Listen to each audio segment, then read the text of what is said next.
What's going on, everybody? And welcome to J Sports Seattle. In this video, I'm previewing the game, the NFC Championship, or in other words, the Super Bowl before the Super Bowl. So if you like the video, make sure to like, comment, subscribe, and share for more Seahawks and Seattle sports content. And without further ado, let's get on the video. All right. So, man, it's been a crazy year. It's been a great and crazy year, and the NFC title lays in this game between us and our hated foes and the Rams. Now, like I said, this is the Super Bowl for the Super Bowl. I mean, it's the number one offense going up against the number one defense. And, well, the question is, what happened the last time the number one defense faced off the number one offense? At least when the Seahawks had the number one defense and they faced off the number one offense. Well, we all know what happened. 43-8. So, I'm not saying that's going to happen this game. I'm not going to say we're going to blow out the Rams. But there is a stat where the number one offense and the number one defense has faced off. I think in the past nine matchups, the number one defense went 7-1. I think one was a tie. 7-1. I don't know what the one loss was, but 7-1. So defense wins championships. I mean, that's just how it works. The Rams' defense has been not that good for the past several weeks. More than the past for the past month plus, it's been pretty bad. Since week 13, since week 13, I don't know if that was the Panthers game, but I think it is the Panthers game. Since week 13, they are allowing 125 rushing yards per game on the ground, and this is including playoffs too. 125 rushing yards per game, and they are allowing 26.5 points per game since week 13. Their defense just has kind of been exposed, I suppose, because they were good throughout the first 12 weeks of the year. They were stout the first 12 weeks of the year. I think top 10. But since week 13, they have been bottom 10, if not bottom 5. Just not good, and we have to attack that. I mean, our defense, I do know that our defense is not going to allow what it did against the Rams that last time in that week 16 game.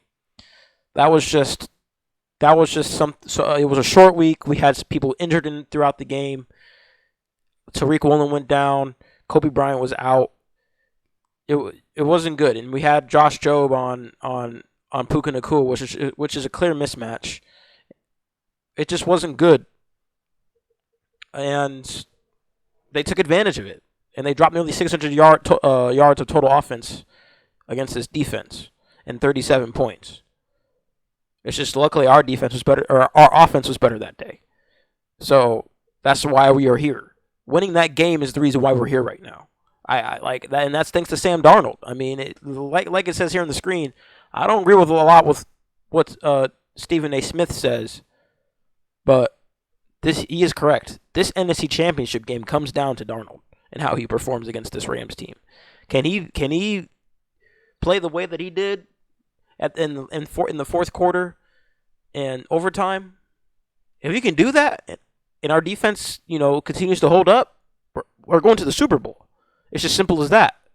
But it's just that if he turns the ball over twice, three times, like it's going to be much harder in our end. It'll be much harder for our defense to stop them. So we got to limit the turnovers. Got to limit the turnovers on all three phases. There were been some times where we would intercept the pass and then we would fumble the ball right back to the offense. We can't be doing that, and then we can't. Obviously, I don't think we've fumbled once. Knock on wood, we haven't fumbled once in special teams this year. So at least lost a fumble. So we got to continue doing that. I have no doubt that we will. And then obviously the most important piece is the offense and limiting turnovers. So Sam Darnold's gotta this is it right here. He's sort of beaten the allegations a little bit by doing decently against the Niners, but he really wasn't asked to do much. Can he win in a close game like he did back in week 16 when it wasn't a close game at one point. We were down 2 scores, and with just under 9 minutes to play, and he threw an interception when that happened. But can he do that? Can he play? Can he keep himself composed and not panic? A lot of those picks that he threw in the first matchup, he panicked. The second matchup, same deal. He panicked. I think honestly, I won't lie, the first interception in the second matchup, that was just a really good play by the corner. He picked, and honestly, probably a good defensive play call. He picked up Sam's route and got him. The second interception in the end zone, that is completely on Sam Darnold. But can he overcome that, and can he not do that? He hasn't turned the ball over in the past 2 games. Granted, it's against the Niners. And with this Rams defense not being as stout as it once was, can he take advantage of that? And can he distribute the ball to his playmakers instead of trying to force it? I feel like in the Rams games, he tries to force it because he really wants to do a good job of beating these guys. And I like the energy and I like the ambition, but you got to play smart football. And I think he sat back and he really reflected on that, and it caused him to perform better in that fourth quarter, second half of the fourth quarter, and overtime in that Rams game. And he's shown that he can come back from adversity. So let's see if he can do that this is the biggest stage in the NFC. And it's the second biggest stage before the Super Bowl. I can't say the biggest because the biggest stage is the Super Bowl. But it's still second. Can he perform well to take us to the Super Bowl in a close game? Because I know that's what this game is going to be. It is not going to be a walk in the park like that Niners game. This is going to be a hard-fought dogfight. This is what that'll be. There will maybe some injuries on both sides. This will be a freaking slaughter fest. I don't mean to put it that way, but in terms of just the intensity, that's what it'll be. So, can he win in that situation? Because obviously with this oblique injury, his O-line's going to want to do a very good job of protecting him because you don't want to see him get hurt and have a backup go in the biggest stage. But, he's also got to, not hold on to the ball. Like you saw in the Niners game, Brock Purdy was holding onto that ball 4+ seconds. He can't do what Brock Purdy did. He has to get rid of the ball quickly and efficiently. But he did say in his press conference today that if the guy's open, he's going to rip it. So I'm hoping he understands what open means and doesn't throw it to where there's a ram in the area that could potentially intercept it. So that's all I got to say on that. But yes, it comes down to Sam Darnold, and it always has. It always does come down to the QB and how he performs. I mean, if the other parts of the game dominate, like the defense dominates, and Kenneth Walker and Olani, who I expect to play on Sunday and back him up, just go off, he won't have to do much. He just has to play average, don't turn the ball over, distribute the ball to his playmakers, like I said, and it'll be good. Obviously, I also got to, Clint Kubiak's got to call a good game. And he did a pretty good job of calling a good game in that Rams game in the second half in the overtime. He's got to continue that, and he did a good job of calling a good game against the Niners. Albeit, like I said, the Niners they had their B and C teams out there, but even then they went 12-5. So obviously they had to be somewhat decent to go 12-5 and go into Philadelphia and beat the defending champions. So there is that. And I'm hoping he can continue that against a defense that has not really found its footing for the past several weeks, like I said, the past month plus. So, Sam, Clint Kubiak, you got to do your part. I feel like Clint has done enough to show that he potentially can get a head coaching gig somewhere, because I feel like his play calling has advanced a little bit more and more, and his play calling has definitely helped, especially in that night. You saw in that Niners game in the fourth quarter, you were just scoring at will at that point. I think the Niners were just tired, and you know what? The Rams, they could be tired. They've been on the road for the past 2 weeks, and they've been traveling everywhere, man. Like they haven't had a rest in like a month. I think that they've spent the past month traveling. We've had 2 weeks at home. Like week 18, we literally only went down to San Francisco, so it's not like we went cross country. I mean, these guys went to Chicago. These guys had to go to Carolina. Like these guys have been all over the place. Versus we've stayed in our vicinity because we won that 1 seed. That's what winning that 1 seed does. Like that is amazing. So when we haven't, like I said, we get an extra day of rest because we played our game on Saturday and they played Sunday. So there's that.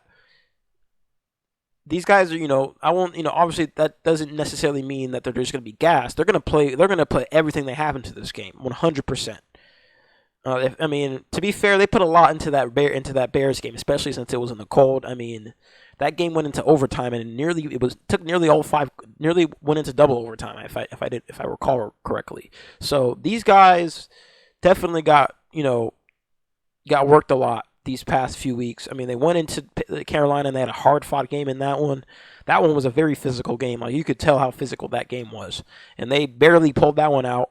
And then they went into Chicago and they barely pulled that one out because the Chicago, crapped the bed because David Moore stopped his route which caused Williams to throw an interception.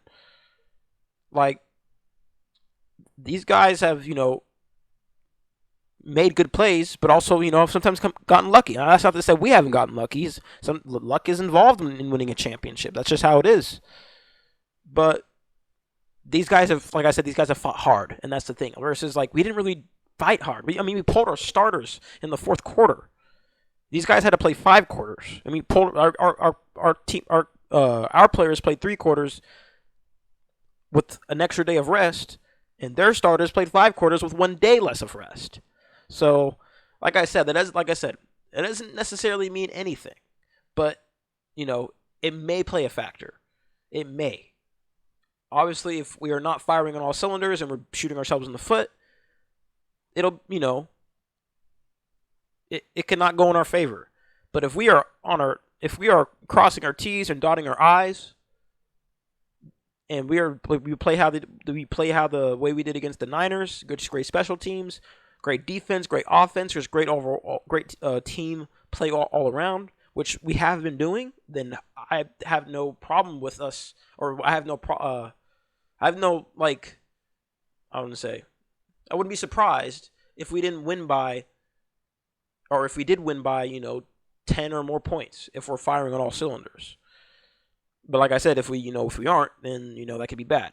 Because for example, we in that Rams game, in this Week 16 game, we scored on the opening drive. Like we started off hot, and then we kind of shot ourselves in the foot, both on offense and defense. So we'll see what happens in this game. This will be an ultimate. This is the game right here. I mean, it's probably the best offensive mind in the league versus probably the best defensive mind in the league. Like I said, it's the Super Bowl for the Super Bowl. I mean, this is going to be a dogfight. I know it will. I mean, defensively, I know Mike has been keeping an eye on these guys because I know these guys know that they were going to face these guys. They know. Mike knew we were going to be facing these guys at some point in the playoffs. It's inevitable. I said it was inevitable. I said in the after the Niners game, it's like before the Bears Rams game, I was saying you know what? It's inevitable. It's just going to happen. So but I think Mike will be ready this time, and that's the thing. Mike was not ready, especially like I said, Kobe Bryant went down in that Week 16 game. If he wasn't already hurt before, Tariq Woolen was gone, it just wasn't looking good, and Mike had to scramble. So I'm hoping. I'm not hoping. I know Mike will adjust. I mean, but that McVay will adjust. So both sides will adjust. Which I'm saying, this is going to be the ultimate. This is going to be one of the best chess matches that we've seen in NFL history being played on Sunday. I feel like that's what will happen. Defensively, I mean, you saw what happened when the Bears blitzed these guys. Didn't end too well. And I was watching a video earlier, and Matthew Stafford is like all-time levels of great when he is under pressure when they send the other teams, opposing teams send the blitz. He has like a passer rating of like 130 or 33 or something like that. Like it's absurd. But when you don't send the blitz, his passer rating is sub 100, like 98 or something like that, which is still good, but it's a drastic drop off. So when we blitz, it's got to be like a coverage blitz or a late blitz, or maybe on a run play. But the thing is like these guys is often the Rams' offensive line is top 3 in the league. You rarely see Stafford ever getting sacked. That also is because Stafford gets the ball out quick, but that O-line is stout. And when the receivers are not open initially, you can see Stafford has lots of time in the pocket. He can bake cookies back there a lot of times. And when it starts to break down, then he can start to scramble a bit, which he's not a scrambler. I mean, he's 37. But was coming off back issues coming up entering the season. Like this dude is on the edge of retirement. So if this dude gets pressured, he's not going to do well. It's just simple as that. The Rams were able to get pressure. I'm not the Rams. The Panthers were able to get pressure. The Bears were able to get pressure. I think Stafford was sacked twice, which is just it was actually crazy because Stafford rarely gets sacked. Like I said, the Panthers got pressure. The Bears got pressure. So with us having one of the best D-lines in the league, if not the best, we have to get pressure. We didn't really get a lot of pressure on Stafford in the first matchup, and we did better in the second matchup, but to be fair, they passed for 50 attempts. So that will kind of skew the numbers a bit. So we got to get pressure, and we got to sack Matthew Stafford. We have not sacked Matthew Stafford. I think in the 3 times we have faced him under Mike McDonald, dating back to last year, we have not sacked Matthew Stafford. Obviously, we don't count Week 18 of last year because it was Jimmy Garoppolo. So we need to get to Stafford this game. These guys this is a Super Bowl on the line on your home turf. You guys got to get Leonard Williams. You know what? Speaking of Leonard Williams, I heard he took advice from Gray Zabel, man, on how to get a sack by attacking I think the B gap. Instead of, because the center would slide, he said, well, if the center is going to slide, just attack the guard because the center won't have enough time to get him. He did that, and he sacked Purdy on that 4th and 2. That's how that 4th and 2 sack happened. So this is an example, another example of why I think this team is like the Legion of Boom. I don't mean to go on a rant here, but this is another reason why I think this team is like the Legion of Boom. It's the brotherhood. Just like in that Legion of Boom, the brotherhood, like I said, the devotion, the conviction, and the brotherhood is what got that team to win a Super Bowl. That's what we got right here, right now. Leonard Williams, he didn't say, "Oh, I'm a vet. You're a rookie. You can't be telling me." No, if you watch the mic up, he sat there and he took it, and he was like, "You know what? I'll try that," and boom, it worked. This is how teams win Super Bowls. When you have players that are playing for the ultimate goal of winning a ring and nothing else, mission over bullshit. That is how you win Super Bowls. Credit, and that goes back to John Schneider for handpicking these guys. So, but like going back to getting pressure on Stafford, that's you got. This is where you got to do it at, right here. We were able to pressure the hell out of Purdy. Can we do it against Stafford? And that was with Purdy. That was with Trent Williams in. Trent Williams, Dominic Puni, Brendel, all their starting offensive line was in there, and we bulldozed them. Couldn't run the ball. Couldn't protect Purdy a lot. We got to do the same thing against Stafford, man. I know their O-line is good, but the Niners' O-line isn't that bad, especially with Trent Williams. Even though Trent Williams is 37, 38, he's still a Pro Bowler, not All-Pro level player. So, and that O-line was good. I mean, let's not forget the Niners. They were the hottest offense entering the playoffs. They scored 42 against the Bears. That held this Rams defense, albeit it was a snow game, so that does affect things. But they still held the Rams to 17 points or 20 points. I mean, they were putting up points left and right entering the playoffs. The Niners, they had one of the best, if not the best, offenses entering the league, and we held them to 6 points. Albeit they did lose George Kittle, but they had Ricky Pearsall, they had CMC, they had Juszczyk. Tonjes was an available option. They had Jawan Jennings. So he had players. He had playmakers out there. It's not like he wasn't completely helpless. It's just our defense shut him down. So, but we got to do the same. Like I said, I cannot reiterate this as much as possible. I have to as much as possible. You can't do it too much is what I'm trying to say. You can't reiterate this too much.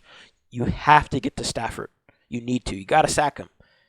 Force turnovers.